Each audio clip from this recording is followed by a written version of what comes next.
شکل بنا دی گئی ہے وہ انتہائی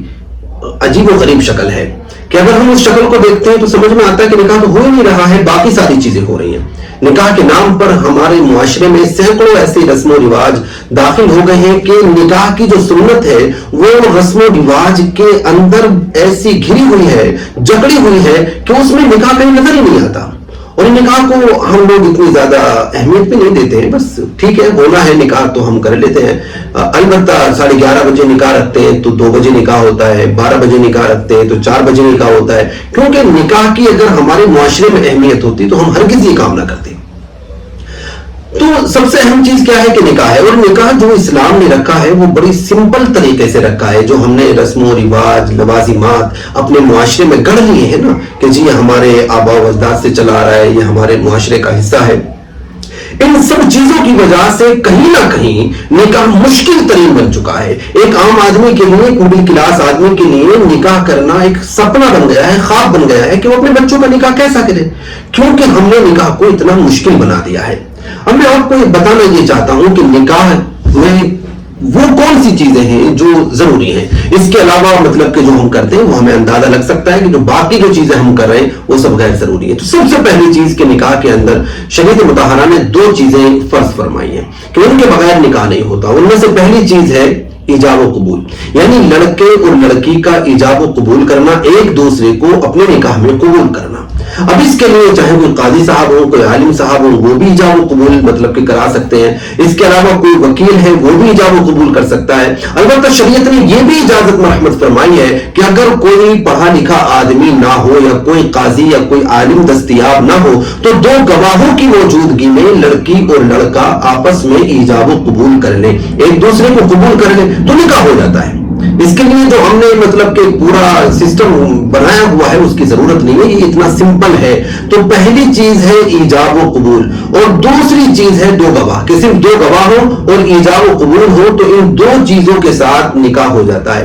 اب ایک چیز اور ہے وہ ہے مہر۔ مہر کو علماء نے واجب لکھا ہے کیونکہ یہ کہیں نہ کہیں نکاح کا حصہ ہے، تو اس لیے ہمیں چاہیے کہ ہم اپنے نکاح میں مہر کو داخل کریں، اور مہر ہم اتنا رکھیں کہ لڑکا اپنی حیثیت کے مطابق آسانی کے ساتھ اس مہر کو ادا کر دے۔ یہ جو ہمارے معاشرے میں ادھار کا ایک نظام چلا ہوا ہے کہ جی 2 سال کے بعد، 6 سال کے بعد یا بعد میں کبھی ادا کر دیں گے، تو اتنا رکھنے کی ضرورت کیا ہے کہ آپ کو مطلب کہ 2 سال کے بعد، 3 سال کے بعد وہ مہر جو ہے ادا کرنا پڑ رہا ہے اور آپ کر نہیں پا رہے ہیں، مشکل ہو گئی، یا پھر لڑکی سے معاف کرنے کی درخواستیں کر رہے ہیں، تو اتنا مہر رکھنے کی ضرورت نہیں ہے۔ مہر صرف اتنا رکھ لیں جتنا کہ آپ بآسانی ادا کر سکتے ہیں، تو یہ مہر ہے۔ تو مہر واجب ہے، علماء نے لکھا ہے۔ تو 2 فرض ہیں جو میں نے بیان فرمائے، پہلی چیز ایجاب و قبول اور دوسری چیز گواہی، وہ 2 چیزیں ہوں اور مہر اس کے اندر داخل کر دیا جائے تو نکاح ہمارا مکمل ہو جاتا ہے۔ اب کچھ سنتیں بھی ہیں نکاح میں، بہرحال بہت اور بھی کئی ساری سنتیں ہیں، لیکن میں یہاں آپ کو نکاح کے بعد کی جو سنتیں وہ آپ کو بتا دوں کہ خطبہ نکاح جو ہے، خطبہ نکاح جو ہم عربی میں پڑھتے ہیں وہ سنت ہے، ضروری نہیں ہے۔ اگر کوئی شخص جو ہے صرف بسم اللہ الرحمن الرحیم پڑھ کر کے بھی اگر نکاح کر دے گا تو یہ سنت جو ہے وہ ادا ہو جائے گی۔ تو خطبہ نکاح سنت ہے۔ اب ہم نے جو ہے خطبہ نکاح میں بھی بہت ساری چیزیں مطلب کہ ایڈیشنل ایڈ کر دی ہیں کہ جی یہ پڑھنا، وہ پڑھنا، وہاں سے پڑھنا، یہاں سے پڑھنا، یہ حدیث پڑھنا، وہ حدیث پڑھنا۔ بہرحال آپ کتنا بھی لمبا کر لیں وہ ایک الگ بات ہے، لیکن ان چیزوں کو لازم نہ بنائیں معاشرے میں۔ جو چیز جتنی شریعت نے ہمارے لیے مختص فرما دی ہے، جس کی اجازت دی ہے اور جس کی اجازت نہیں دی ہے، ہم اتنی حد میں رہیں۔ تھوڑی سی حمد و ثنا اگر ہم اللہ کی بیان کر دیں اور اس کے بعد ہم مطلب کہ نکاح کے لیے جو ایجاب و قبول کا نظم ہمارے یہاں ہوتا ہے اس کو پورا کر دیں تو نکاح بآسانی ہو جاتا ہے۔ تو نکاح میں ایک تو خطبہ نکاح جو ہے وہ سنت ہے، اور نکاح کے بعد خوشی کے طور پر جو افراد ہمارے بیچ میں شامل ہوں، 2 4 6 10 جو بھی ہوں، ان کے درمیان کوئی میٹھی چیز ہم تقسیم کر دیں، اس میں چھوارا بھی شامل ہے، کھجور بھی شامل ہے، وہ بھی ہم بانٹ سکتے ہیں۔ اور تیسری چیز ہے ولیمہ، کہ ولیمہ جو ہے جناب محمد صلی اللہ علیہ وسلم کی محبوب سنت ہے کہ آپ صلی اللہ علیہ وسلم نے بھی ولیمہ فرمایا ہے۔ تو یہ وہ چیزیں ہیں، 6 چیزیں ہیں جن کے بعد جو ہے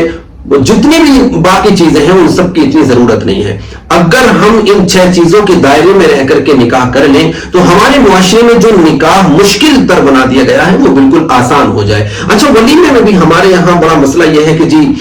10 ڈشیں ہونی چاہیے, 5 ڈشیں ہونی چاہیے, کھانے میں یہ ہو, کھانے میں وہ ہو. یہ سب جو ہے ہمارے ذاتی شوق ہیں. شریعت اس کو نہیں کہہ رہی ہے. شریعت تو یہ کہہ رہی ہے جیسی آپ کی حیثیت ہے, آپ ایک مرغی کاٹ کر کے کھلا دیں, ایک بکرا کاٹ کر کے کھلا دیں, دال چاول بنا کر کے کھلا دیں, جو آپ کی حیثیت ہے آپ 10 20 50 لوگوں کو, جتنوں کو بھی آپ بآسانی کھلا سکتے ہیں کھلا دیں. اب لوگ کیا کر رہے ہیں کہ ادھار لے رہے ہیں, سود پر پیسے لے رہے ہیں, چیزوں کو بیچ رہے ہیں, گھر بیچ رہے ہیں, زمینیں بیچ رہے ہیں اور بیچ کر کے اپنے بچوں کے ولیموں پر اور شادیوں پر خرچ کر رہے ہیں, اور وہ سب کا سب اسراف میں شامل ہے. تو آپ اپنے کہیں نہ کہیں اپنا پیسہ بھی ضائع کر رہے ہیں اور کہیں نہ کہیں شریعت کے مزاج اور اصول کے خلاف بھی جا رہے ہیں,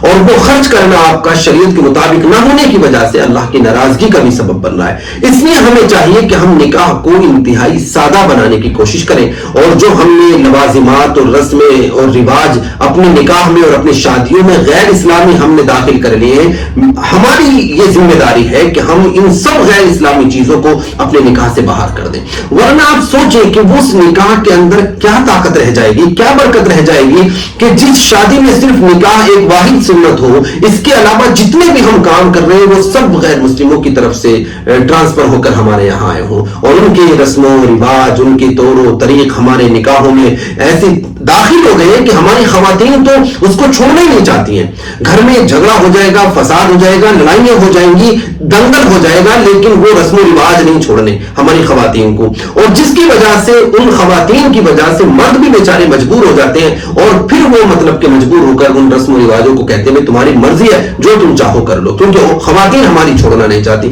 تو میں خاص طور سے اپنی مسلم خواتین سے یہ کہنا چاہتا ہوں کہ دیکھو آپ گنہگار نہ ہو, آپ جو ہے رسم و رواج کے چکر میں پڑھ کے اپنی آخرت نہ برباد کرو, اللہ رب العزت آپ سے بھی سوال فرمائے گا. تو آپ کی بھی یہ ذمہ داری ہے کہ نکاح کو رسم و رواج سے پاک بنائیں, اور ہمارے جو مرد ہیں ان کی بھی یہ ذمہ داری ہے کہ اس طرح کے رسم و رواج کو جلد سے جلد ختم کرنے کی کوشش کریں, تاکہ نکاح کی سنت, نکاح کی جو سنت ہے وہ سنت کے مطابق ادا کی جا سکے, نہ کہ ہماری مرضی کے مطابق.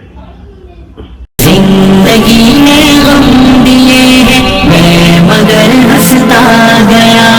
راہ میں کانٹے بھی آئے نہ رکا چلتا گیا.